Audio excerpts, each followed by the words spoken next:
We have 3 witnesses who have just given sworn affidavits that says that he did have a relationship, a sexual relationship with my wife before I was convicted. And he went into court and said he didn't. Now, who are you going to believe, him or the 3 people? Or are you going to say these 3 people are lying? They saw that personally. They witnessed Schwartz having sexual contact with my wife, romancing, smooching in the back of a car.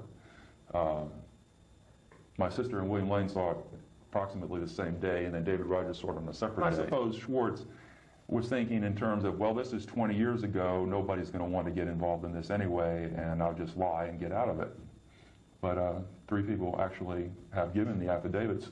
I think Sandra probably has copies of them. She'll give them to you. The judge in Palm Beach, Judge Payne, has to tell the magistrate to issue an order to bring all the people together so that they can make the testimony.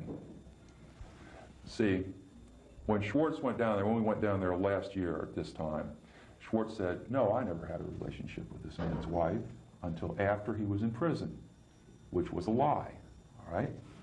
So then the 3 people came after he gave the testimony and gave the affidavits. Now that's new evidence that shows that the state's witness-in-chief is a perjurer, which is a felony.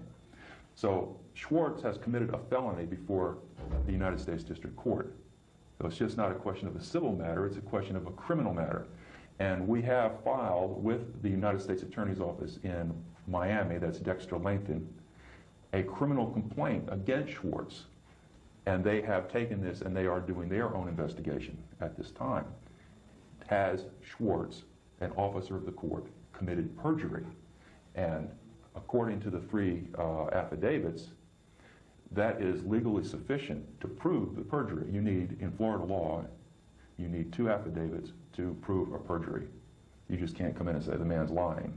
You need witnesses, and they have to swear under oath. So now you have a choice. You can believe Mr. Schwartz, or you can believe the 3 people who are filing under oath their own testimony saying, yes, he was having a sexual relationship with Schaefer's wife. Now, if these people are shown to be lying, then they are subject to perjury and 5 years in the joint for lying under sworn affidavits. So you've got 3 swearing here and you've got 1 swearing there. Now they have to, legally speaking, the court has to bring these people together and take the testimony and make a determination on who's telling the truth. And that will be up to the magistrate. And that's where we stand as to when they will be coming in and saying, testifying under oath and going up and being cross-examined, what did you see exactly? Well, I wasn't there personally, so I don't know what they saw exactly. But they did see that he was having a sexual relationship with my wife before the trial started. Was the girlfriend of the trial judge, her name is Pat Quinna, and now it's Pat Quinna Trowbridge because she married him, came to me in the jail approximately August or September of 1973 and told me that my wife and my lawyer were having an affair and that I was going to be convicted and sent to prison. And I said, no, listen, I can prove, because I have this document that shows that the state's witness-in-chief is lying. Those people were never in my car. They never copied down my license number, because here is the proof. When you check a license tag, you know, they put it in the computer, it comes back to the certain address. Well, the address that it should have come back to was in Fort Lauderdale, if they had done it. But they never did that. See, they just said, yes, we did it, and we tracked it to this man's home in Stewart. But my car wasn't registered there. You drive up to my home, and I copy your license number down. And then I go to the police, and I say, I copied this man's tag number down. Here's the tag number. And they run the tag through their computer. It's going to go to a certain address, right? Well, the address that it should have gone was my Fort Lauderdale address, because that's where my car was registered. It was not registered in Martin County, which is 100 miles away from Fort Lauderdale. Yet, the testimony of this woman is that she copied down my license number, gave it to the police ran the tag, and they gave her the Martin County address. It just is not true, see? And I could prove it wasn't true because I had it in my pocket, and I gave it to Schwartz. I said, here's the document. She's not telling the truth. Find out who told her to tell this story. Somebody had to tell her. Say this, lady. And they searched the home. They took my literary work, and they said, oh, yes, this man writes lurid fiction, therefore he's a killer. But it had nothing whatsoever to do with those people who were killed. Nothing that belonged to the women who I'm convicted of killing. was found at any search. That is the myth, okay? Yes, we went to Schaefer's home. Yes, we conducted a search. Yes, we found this evidence that links him to this one and that one and the one he's convicted for. But when you get down to the facts, that's a lie. There is nothing there. I am not linked to those people in any way except by the testimony of that woman that says, I copied down the license number, we checked it, and it went right to his home in Stewart. That's the link. That's why it's so important. And when I gave the document to Schwartz and they changed it by trial time, it was showing that my car was registered to Stewart, where it never had been registered before. See, that's the connection. There's a lot of myth that goes on where they will tell you, like, yes, he's been in court 17 times. Yes, I've filed 17 times, and they just throw it out, see? And that leads you to believe that I've had judicial review under proper conditions where an inquiry has been made, but that has never been done until this time. That's why I was allowed in the federal court. The judge looked at it, he says, nobody has ever examined this stuff. What are you telling me? He's filed 17 times? Sure, yeah, sure he has. How come nobody ever looked at it? He keeps saying the same thing over and over. They framed me. That's what I'm saying. And it was through the miscegenations of my trial attorney who asked my wife to marry him right after I was convicted. Are you going to believe that there was nothing going on, that I was convicted, and the same day I was convicted, hey, let's get married, Mrs. Schaefer? There was no romance? Come on, man, give me a break, right? And then didn't tell me, oh, and she agreed to marry him. The trial attorney asked the wife of the defendant to marry him within 24 hours of the conviction, and she agrees to it, and there's no romance prior to the trial? That's not even rational. No, nobody does that. And then didn't even tell me about it for how long was it? Almost, I guess, 8 weeks. Never told me. I asked your wife to marry me, and she agreed to marry me, and the relationship here has changed. I wasn't told for 2 months that this even was going on after I was convicted, much less before I was convicted. The only person who told me about it before I was convicted was, and they were runaways. Everything was proper and done according to the book, except I wanted to give them a scare. They laughed. They thought it was a joke. Well, because of the Son of Sam law, I'm not allowed to discuss that with the media. Eventually, I made a legal arrest, and I abused the prisoners. They were not raped or sexually assaulted or anything like that. I told them that they were leaving themselves open to be murdered, abused, and all that, running away with no money, no visible means of support. What are you going to do? How are you going to make a living? And they just laughed. You're going to sell drugs, you're going to sell pussy, what are you going to do? You got to put food in your mouth. And I said, well, they ha, ha, ha, ha, we'll just get along. I said, yeah, you'll get along, you'll wind up in a ditch, in my jurisdiction, and then I'll have to pick up the pieces. And I'll show you how easy it would be. Here you are under arrest. I know a guy who'll buy a young girl. Hell, I know 5 or 6 of them that would buy a young girl and make her into a whore. I mean, this is nothing new. Oh yeah, ha ha ha ha. You think it's so funny? Well, we'll just tie you over here to this tree. We'll tie you over to this tree, and I'll leave, and I'll bring somebody back and sell you. Well, I didn't. I tied them to the tree, but I didn't go and get anybody and sell them. I just wanted to give them a scare, and of course that was wrong. I shouldn't have done that. I was trying to impress on them the dangerousness of their situation, running around. They were nice kids, I didn't want to see them end up in a ditch. And I was wrong, and I paid the price. And I pleaded guilty. I felt guilty. I gave them each a written apology. What else can I do, If I did something to you and I hurt you and caused you pain, then I have to say, if I'm wrong, I'm sorry I did it. And I am sorry, and I was sorry, and I apologized. I pled guilty, and that was the end of it. I fought. It's never the end of it. That's while you were working in which job? I was a deputy with Martin County when that happened. But see, they tried to distort that. They tried to say, well, that wasn't a legal arrest. And it was a legal arrest. In fact, they sued. They went away. They sued the county for the, I haven't seen a copy of the suit, but they did win a judgment against the county for what I did, which was abuse them while they were in my custody, legally in my custody.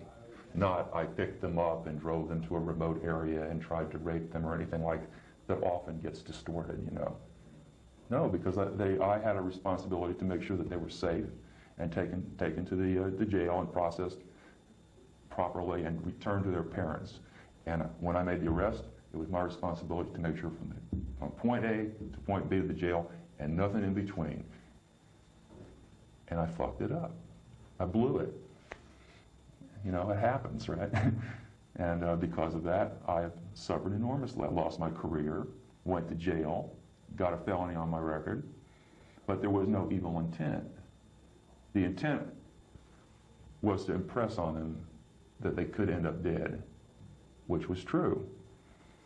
You know, they suffered no physical harm. It was an emotional intimidation type of a thing. And it gave them a good scare, no doubt about that. But it was valid. Wrong. I'm not saying what I did was right, but they were valid. I bet you they don't hitchhike anymore. Well, of course, the sheriff, when I called my superior and I said I have the 2 prisoners and they've run away, right? And they're in handcuffs, we just got to go out and get them. And they told my superior what the circumstances were. Then he called the sheriff, and the sheriff said, "Whoa, this is, you know, you're way over the line here, Jack." And I said, "Yeah, I guess I am." And that's when I was charged with aggravated assault, which is assault without intent to kill or inflict serious bodily harm. It goes beyond verbal, but it goes beyond deadly. I mean, it goes short of deadly, but beyond verbal. Well, I started out working as an investigator with Wackenhut Corporation, doing industrial investigations into thefts and things like that. And then I went and got my degree in criminal justice and joined the municipal police department in Wilton Manors. And with small police departments, you don't get promoted very fast. You know, it's kind of a small town type of thing, and you stay a sergeant for 20 years. And in order to move up, you have to get with a larger department. So I moved up to Martin County. Well, it was interesting. I was a probationary patrolman, okay? And because I had been in the academy and had a degree in criminal justice, and I had the dean's list, I was an honored student, I got a letter from the Fort Lauderdale Police Department asking me to come for an interview. And at that time, I had just had a bad experience with my captain, a man by the name of Captain Saxon, where I had written some tickets that were very valid tickets, and he made arrangements for side payment. You know, go in and see the captain, and the captain takes care of it, and you pay your fine direct, and it doesn't go on your record, and you don't get points and all that.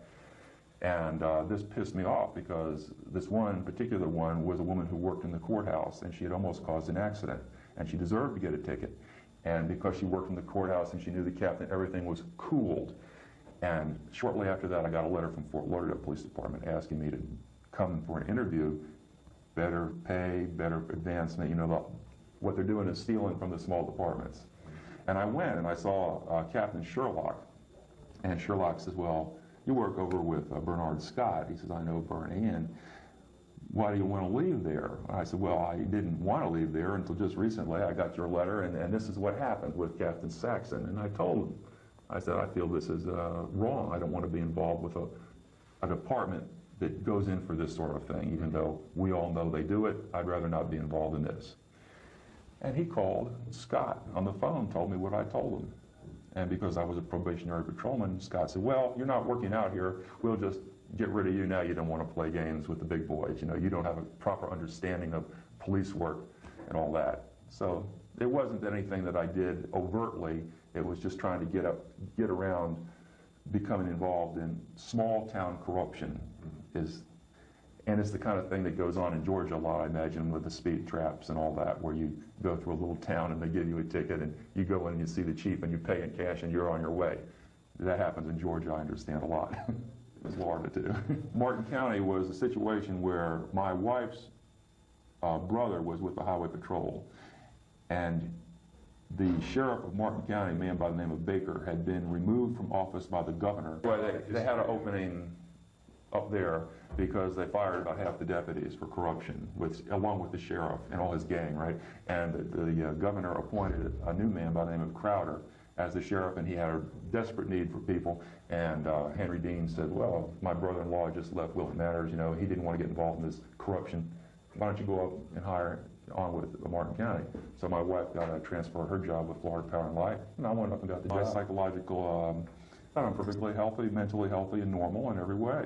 There's nothing wrong with me except my environment. You know, living in a prison environment causes a lot of stress. But I've done Minnesota multiphasic personality inventory and all the ones they give you. And the most recent one was in 1990, and I'm mentally, emotionally healthy and psychologically healthy. I have a Psych 1, which is the best you can have. No problems whatsoever.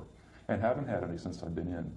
But Sandra can give you a copy of the report by Francis Miller. Chambly is where I lived in Nashville, but I lived in Nashville, but we moved to Georgia. You lived in Sexton Woods, which is off of Peachtree, I guess, the big street. And I went to Sexton Woods Elementary School, and then I went to Our Lady of the Assumption, and then I went to Marist for the beginning of my first year of high school, but then we moved to Florida. But you know, I grew up in the Catholic school in Assumption, and played league ball with the Catholic League in Atlanta in 1958, 59, and 60, and would have gone to Marist Military School with all the other guys from Assumption. Either went to Pius X or Marist, that's all you went to. And then we moved down here, and I went to the Catholic school. Did all the normal things, mostly sports. You know, Catholics are very big on sports. You know, basketball and football, especially in the Catholic League. I don't know what it's like now in Atlanta, but back then it was you had the private school circuit, where all the different private schools had their own league, and we played Westminster and all the different, you know, private Catholic schools and private Christian schools. Well, that was my thing. I was a golfer. I played at Chastain Park, and I was at Chastain Park when I wasn't doing anything else. I was at Chastain Park hitting the golf balls and hunting and fishing at the Murphy Candler. They made that into a park, but before it was a park, that's when I lived there. And they had the lake, and you could go up there and shoot the 22s and fish for brim and bass in the Murphy Candler Park Lake. And I'd sneak on Peachtree Country Club and fish in their lakes, you know. Stuff kids do. In Atlanta, it's like when you're going into puberty and you start discovering about sports and you get into this male bonding thing, and we're on the basketball team. I was a starter, and I was on the football team. I was an end, and golf was coming up for high school, and I had to get out there and get ready to be on the golf team.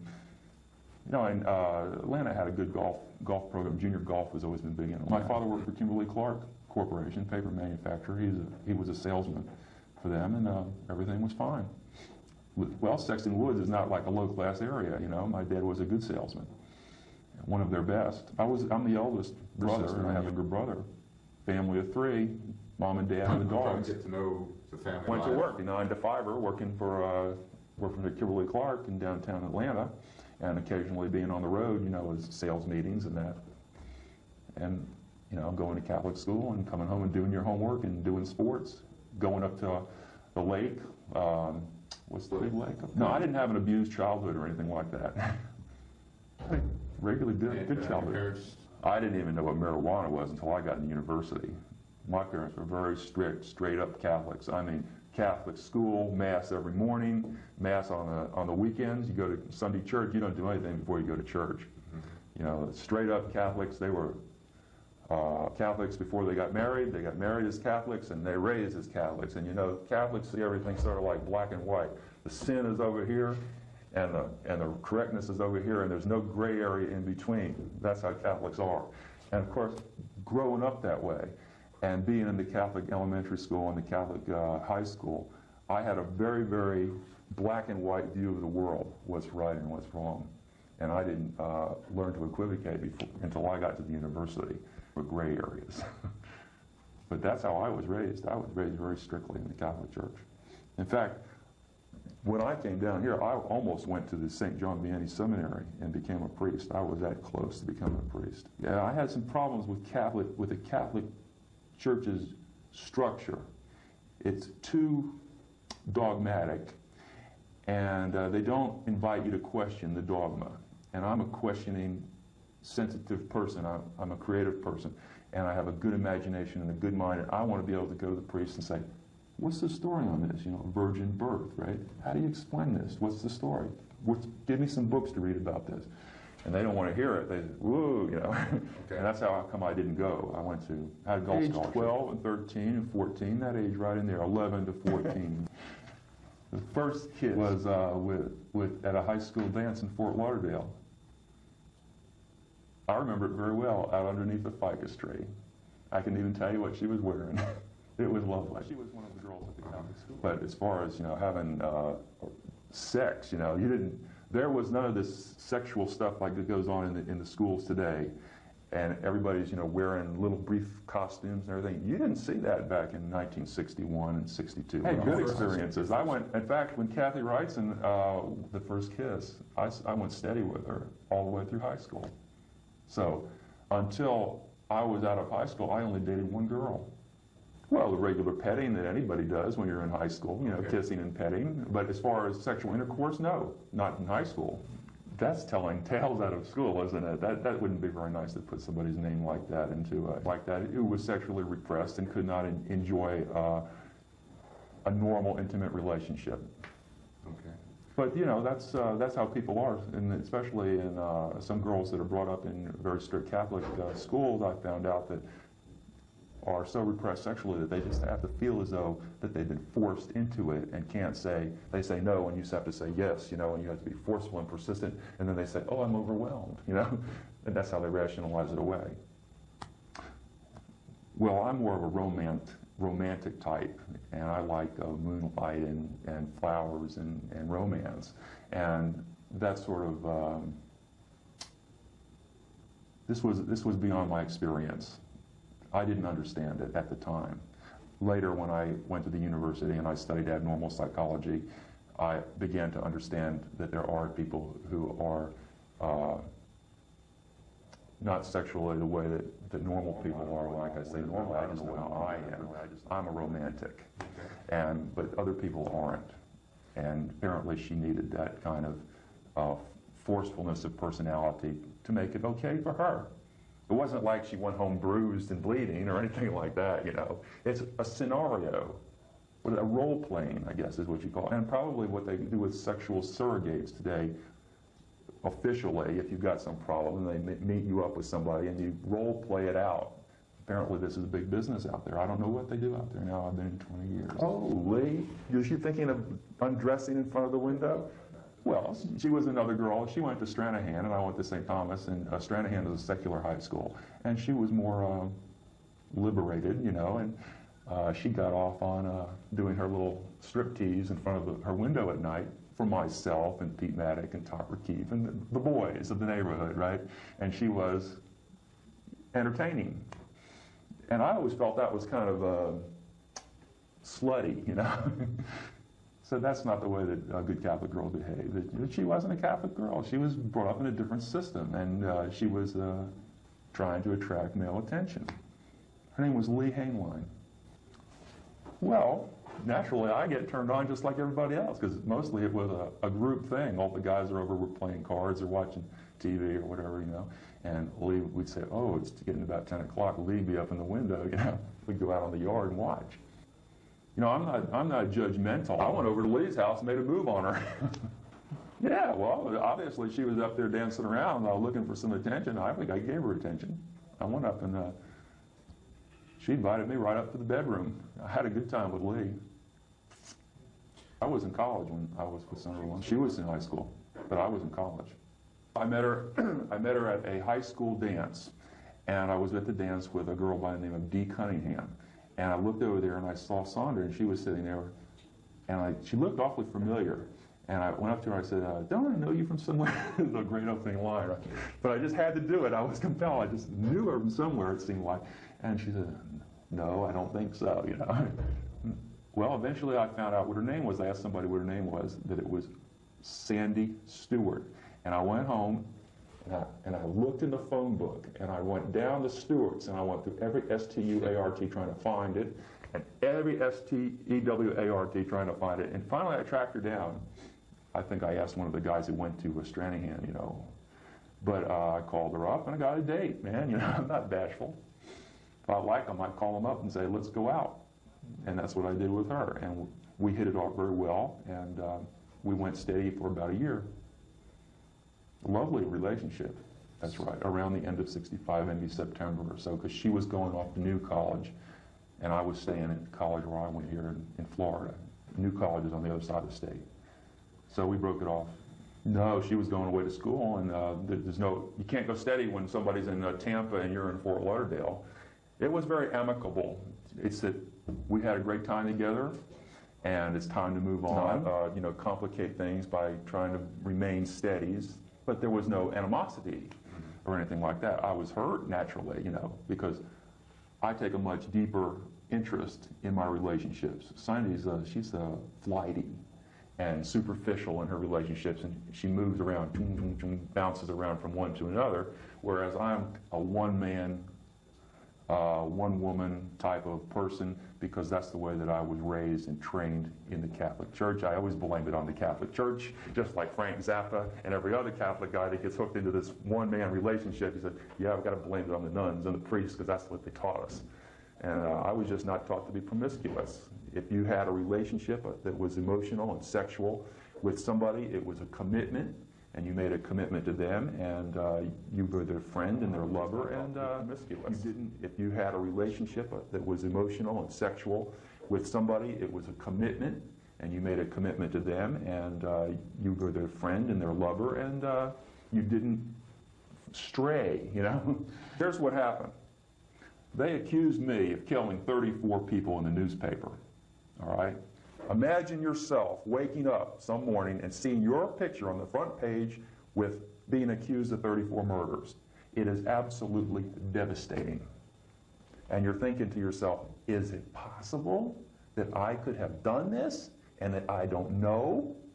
Because I don't have any recollection of killing 34 people. That's what you're going to say if you didn't do it, right? And people are saying, yes, you did. We can prove it. Rah, rah, rah, rah.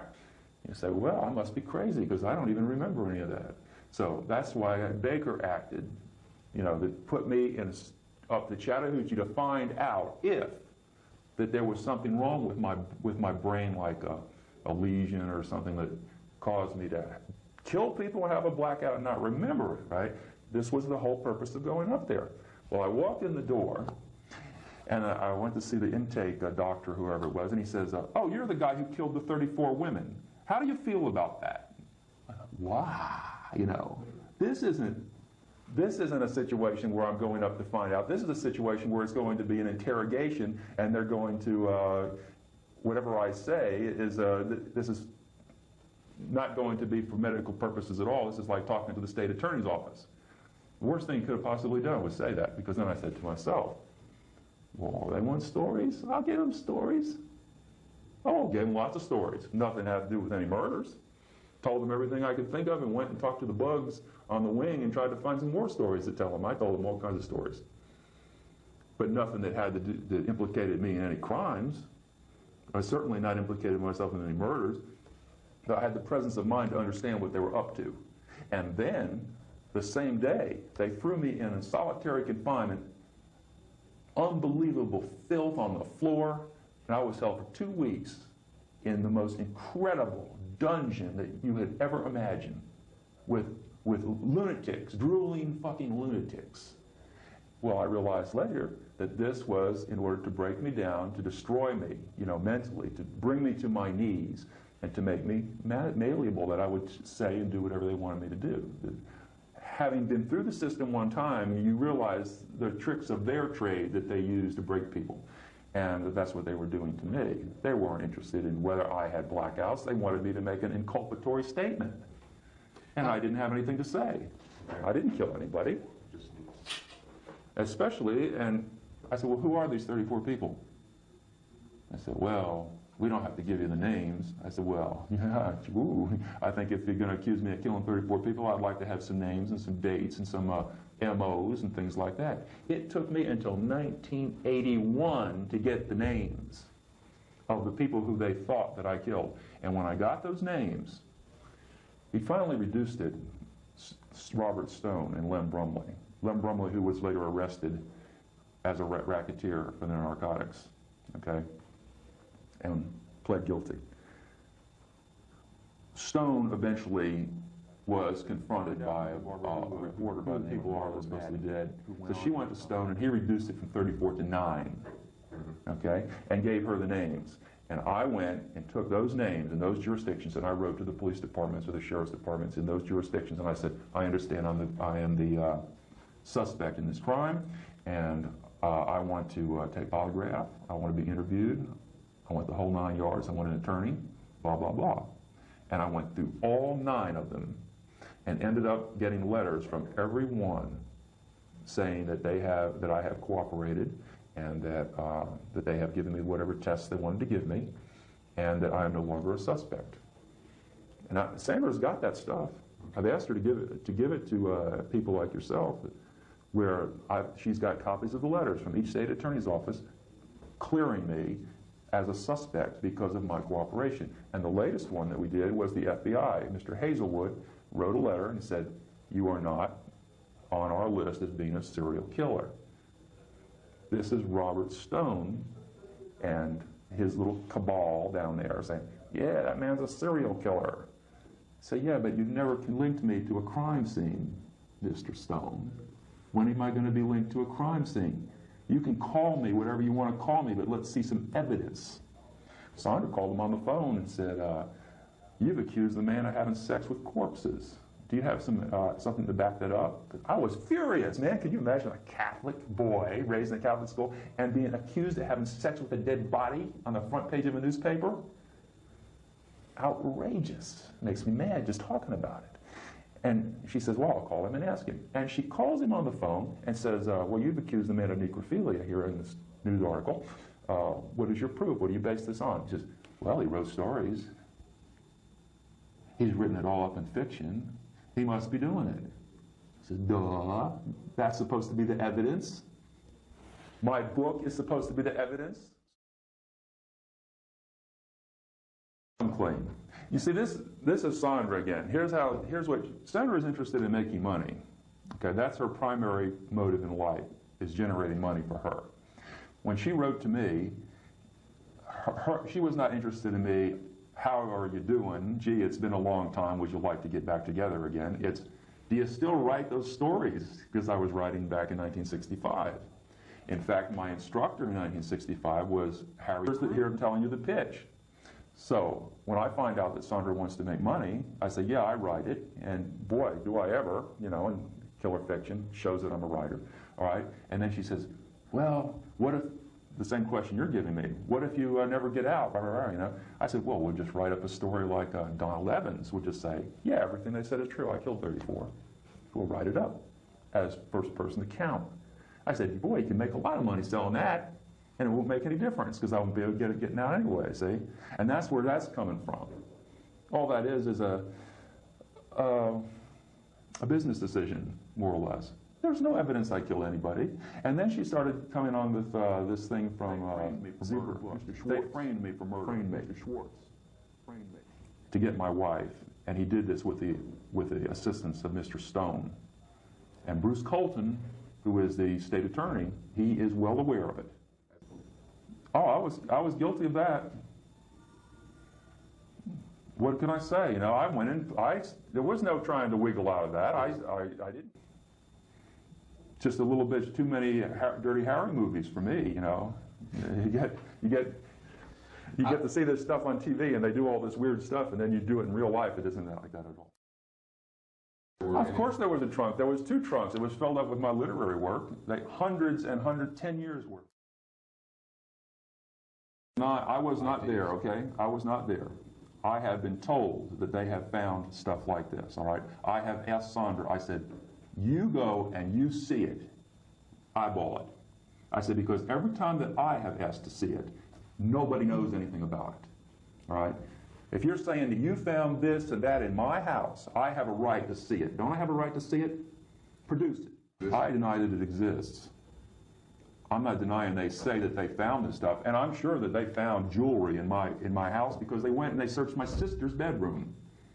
And they took the jewelry out of my sister's bedroom, not out of my bedroom, and not out of my trunk, out of my sister's jewelry box, out of my sister's drawers.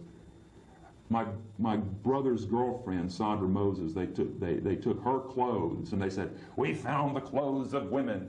It belonged to Sandy Moses, you know? It was stuff that Sandy said, oh, that's mine. You know, but... Your sister? No, Sandy Moses was my brother's girlfriend, okay? They've got a list, a search warrant. They've got certain things on the search warrant they're looking for. They didn't find anything that was on the warrant that they were looking for. They took thousands of items out of the home. They just went in, we'll take this, we'll take clothes, we'll take jewelry. Look at this. This is stories. We'll take these stories, we'll take these guns. Wow, this is no way to do a search warrant. This is what they call home invasion under color of state law, you know? There's laws against this kind of thing. You want to be a cop? You want to go in and look for something that belongs to Susan Place? Fine. Go and look. If you find something that belongs to Susan Place, take it. But don't take everything that's ever belonged to my family and say, and not only my family, but all the guys that spent the night with me, you know, as young kids, and all the girls that spent the night with my sister and had their parties, and all the people who have been in that house for 10, 15, 20 years and left junk laying around and say, oh yeah, well, this belongs to this one, and he's got, oh, it just makes me so mad because when they say that they found all this stuff in my home, they didn't find it in my home. They found it at my mother's home, okay? And I've never seen it, all right? Saying they keep adding stuff, and I keep taking to Sandra. I said, look, they say they've got this and they've got that. Go down to Broward County Sheriff's Department, because that's who did the search. And I said, ask to see it.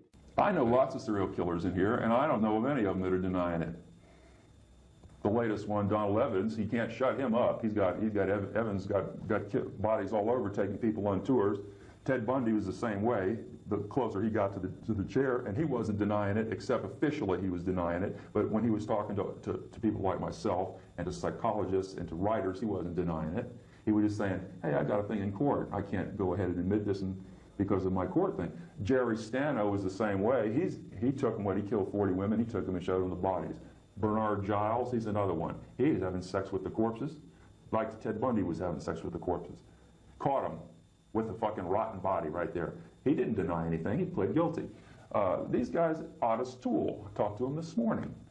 Otis doesn't deny anything. Otis says, yeah. He says Henry Lucas is lying. Henry Lucas and I went out and we killed over 100 people together, and he's trying to say that it never happened. Otis doesn't deny anything. Otis says, yeah. He says Henry Lucas is lying.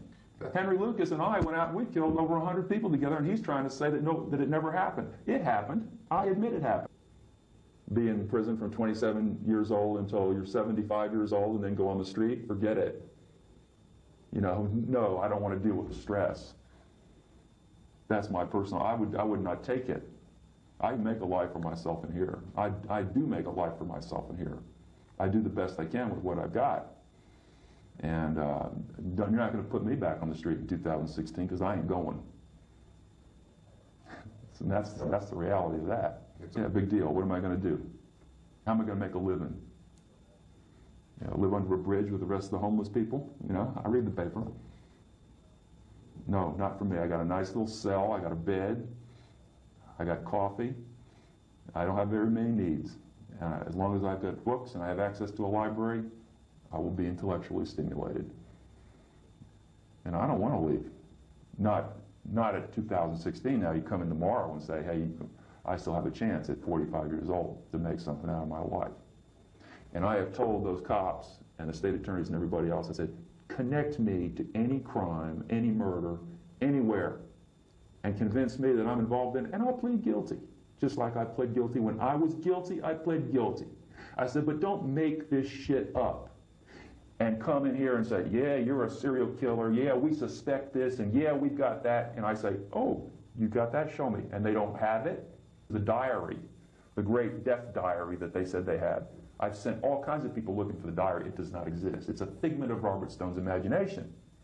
Okay? So, and I'll make that statement right to your camera. Any of you cops out there think that I am involved in any crime in your jurisdiction, come to me. I will take a polygraph. I will take the test. You can take my fingerprints, whatever you want to do. I'll cooperate. But have something. Don't say, you're a serial killer. You know, anybody can say that. Back it up. And they haven't done that, not even with the ones that they convicted me of. They got false evidence. They've got all kinds of evidence they collected at that crime scene that shows somebody else did it. I'm not super intelligent. I'm just a regular. If you look on my, what are those tests they give you that shows your intelligence score? IQ test, right? I just have a regular IQ test. I'm not one of these super Mensa types like Bundy was and several of these guys that are like the Mensa killer, you know, they've heard of him. But I'm just a regular guy. They can't prove it because I didn't do it, is why. They've got evidence. It doesn't have anything to do with me. It's like the great purse, my bullet pouch, okay? Full of bullets. Henry Dean, Elton Schwartz's current brother-in-law, goes to my home, steals it, takes it to the police department. His buddy, David Yurchuk, his former partner, and says, listen, Yurchuk, this is probably evidence in one of your cases, okay?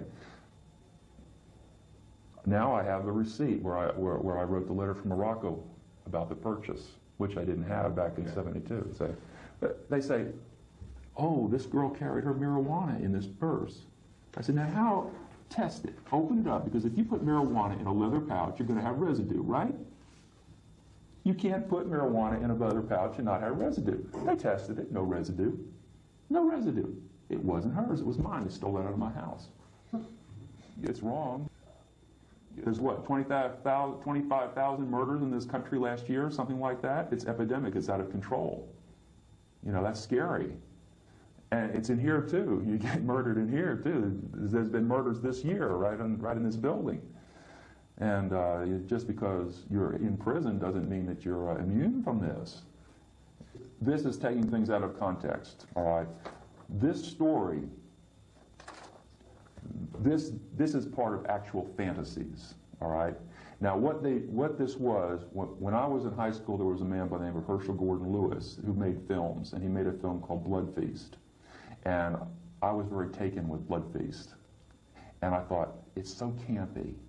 It's so immature. Imagine what we could do here if we had a real scary person, not Fuad Ramses, who is, you know, going to run around and pretend he wasn't believed. This was written during the 60s when I was putting together this character. And when the police went into my home, I had put all this aside when I got married, say, and I just had it in storage. But this was what came out of Blood Feast, out of my watching it and studying it. And I said, this guy, Lewis, is making $1 million with this character. I can write this well. And I said, I started putting it together. This took years. I mean, this just wasn't, I just did it in one day. This was a product of years. Now, there are all parts. There was a pile of paper that high that had to do with this area right here, that I did exhaustive studies, like on Ed Gein, actual fantasies, and this is the first part of it, Murder Plan, okay? And I haven't even seen this, actually. I've never seen this. Joe Bob Briggs also thinks this is really interesting, too, you know?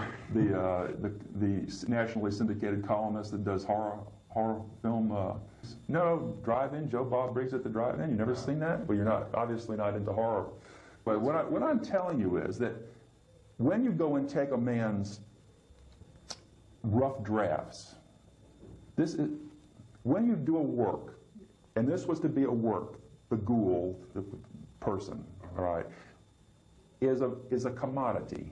He is a scary character. And when you read this, you get scared. By the time you get to the end, you say, wow, is this a real guy? This guy could be around, you know, like that. Because this is what's really scary. King Kong isn't scary. Fuad Ramses isn't scary. This is scary. Okay? Now, they went and they took these rough drafts and they stole it. Okay? What they got is they took, oh, this looks good. This looks like it might be inculpatory to make him look like a serial killer. So we'll keep this one over here and we'll throw this part away. So by the time the police got done with it, you got a piece over here, Murder Plan, which is nothing more than a little scenario.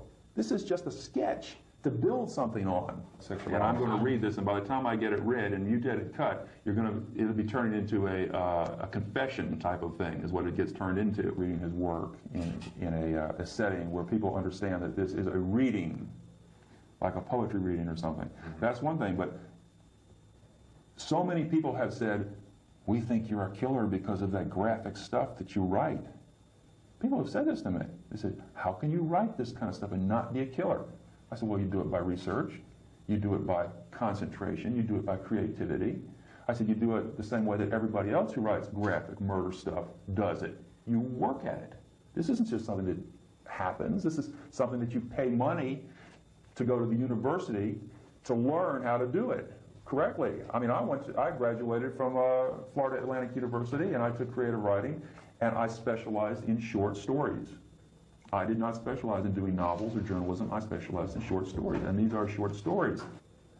I've had so many bad experiences with media and police and everybody, you know, tricking me and saying do this and do that. I've had so many bad experiences with media and police and everybody, you know, tricking me and saying do this and do that, and you say it, and it comes back in a negative way.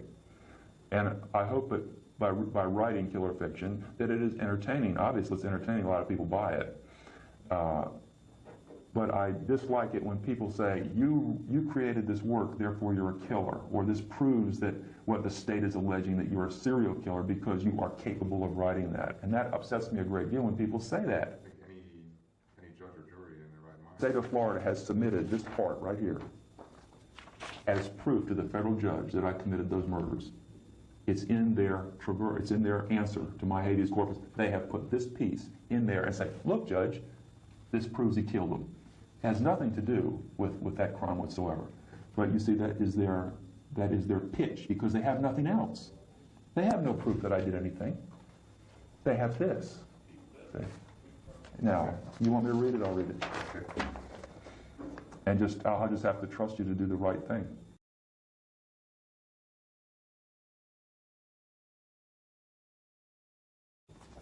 It's something that needs to be said. You know, this is an ongoing thing, and I don't think that there's ever been a case like this in the entire judicial history of this country. This is an entirely unique case with the lawyer and the wife and the book, and there's no evidence that I am being convicted on the merit of my writing, and this is wrong. If you've got something, if they've got anything right now, bring it and I'll plead guilty. But don't say because I went to school and I learned how to do this, and do it excellently, not half-assed, not Herschel Gordon Lewis, Fuad Ramsey. This is the real thing, man. This is really scary. This is as good as anything Stephen King can put together, and I'm not doing it with vampires. I'm doing it with real live people that are walking around, and you want to look, oh boy, is they coming or not? You know? Let me see. That's Saunders not sending me. She should be sending me copies of this stuff if she's putting this together. All right, this deals with into the mind of the ghoul. Now, the ghoul is the character that I created that was based on Fuad Ramsey's, written by Herschel Gordon Lewis. And essentially, this character is a human monster. But he's a very believable human monster, and he functions very well in society. But when the moon is right, the creature, the beast, comes out. And this was an attempt, Into the Mind of the Ghoul was an attempt by me as an artist, after reading about such people, real people, was an attempt by me to put together a mental picture of what this character would be like. If that's understandable. I wanted to have a mental profile of my character. And that's why by the time you get to Paroline Road, you can see where this part is way down here on the left. Paroline Road is like a culmination of how that mental process is. He's deteriorated into such a state as he is capable of doing the atrocities that are brought out in Paroline Road. Now, let's see, this part deals with picking up a woman in a bar, I think. Okay. The woman is, by this time, very frightened. This is good, because the more frightened she is, the greater the thrill for me. I tell her to strip, but I let her leave her underwear on. I tie her to a branch and gag her if she is too noisy while I go about the business at hand. And then I'm skipping to another part, so there's a break here. I arrange the rope and the noose, and I dress the woman in the white shroud, place the pillowcase over her head, and then, if I feel like it, sit down and entertain her with a bit of my conversation. Terrorize her. give her my ideas on what she will look like while she's hanging there, fighting the rope that is slowly choking the life out of her.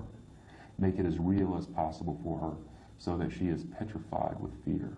Make her know that she is going to die. The noose is arranged so that she will strangle slowly, and she sits on a board between two limbs with a long rope leading off into the jungle. When it is time, I will go off into the jungle and pull the rope, and she will hang. Then I will go home and have something to eat, and bright and early the next morning I will be out hunting. I will find the body hanging from the tree, and only then will I really notice it, maybe fondle it, and maybe even have coitus with it. I will notice the expression on the face, the position of the body, explore every nook and cranny of her, perhaps mutilate her and delight in the smell of any urine or excrement that she may have passed while hanging there. I leave and then return, so it will be unbelievable to myself that I did the deed. I will not be able to remember doing it.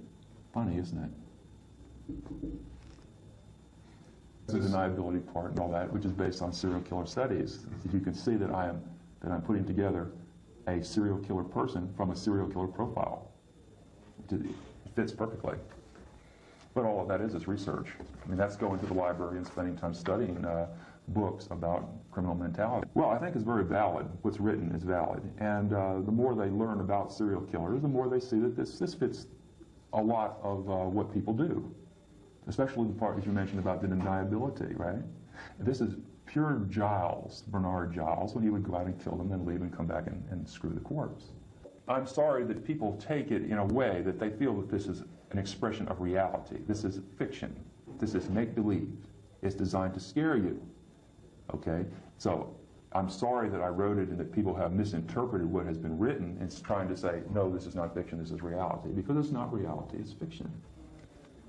And it's just as valid fiction as anybody else who writes good, scary stuff. That's scary. At least it scares me. Doesn't it? Isn't it scary? Okay. She may be revived before death, desirable, and subjected to further indecencies. After death has occurred, the corpse should be violated, if not violated already. The body should then possibly be mutilated and carried to the grave and buried. All identity papers should be destroyed and the place of execution dismantled. This was supposed to be the perfect crime type of scenario that the ghoul would use in order to remain unapprehended. They went out and they made a video after they took my stories, okay, and they read the stories. They went and got these girls from wherever they lived up north in Michigan, I think it was, and brought them down here and used my stories to make a video. It was not a valid reenactment.